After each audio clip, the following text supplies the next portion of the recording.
పవన్ కళ్యాణ్ తమ్ముడు గురించి మాట్లాడితే నాకు బాధ ఉంటుంది. కానీ నేను చెప్పినవన్నీ నిజం అయిపోయి. నీకు ఏమి కర్మ? నువ్వు మీరిద్దరూ అన్నదమ్ములు ఇద్దరు ఎంత చక్కని పార్టీ పెట్టారు ప్రజారాజ్యం. వాళ్ళ ఇంటికి వెళ్ళా, వాళ్ళ నాన్నగారు చనిపోయినప్పుడు చిరంజీవిని ముఖ్యమంత్రిగా చూడాలని. నేను కాపనే కాదు, నేను బీసీ అనే కాదు, ఒక మంచి యాక్టరు మంచి పాలన చేస్తాడు అనుకున్నాం. కాంగ్రెస్ విరుద్ధంగా మాట్లాడుతున్నాడని అదే కాంగ్రెస్ పార్టీలో అన్నదమ్ములు విలీనం అయిపోయి అమ్ముడుపోయారు. ఎంత బాధగా ఉంటుంది? బాధతో మాట్లాడుతున్నాను, దయచేసి అర్థం చేసుకోండి. ఇప్పుడు మీరు మాట్లాడకండి పొత్తుల గురించి. కాపుడారా నాకు మద్దతు ఇవ్వండి. నేను వెళ్ళి కాపులకు బీసీలకు దళితులకు అన్యాయం చేసిన చంద్రబాబు మోదీతో పొత్తులు పెట్టుకుంటున్నా. 20 ఇచ్చినా కుక్క అనేదన్న మేము కుక్కలమా?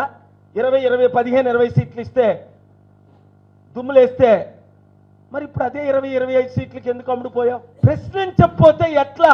చంద్రబాబు నాయుడు గారు ఎమ్మెల్యే, అందరూ చంద్రబాబు నాయుడికి క్రెడిట్ ఇస్తారు. నాకు అదే బాధగా ఉంది. బాబు చంద్రబాబు నాయుడు గారు మీరు బ్రతుకుంటుండగా ఒకసారి లైవ్లో చెప్పేసండి. నాతో సీక్రెట్గా 22 సార్లు చెప్పింది.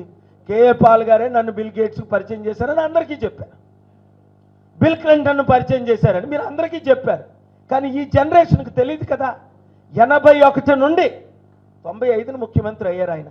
అది కూడా యనమల రామకృష్ణ గారు బ్రతుకున్నారు. ఎవరు సపోర్ట్తో ఆయన ముఖ్యమంత్రి అయ్యారో ఆయన చెప్తారు.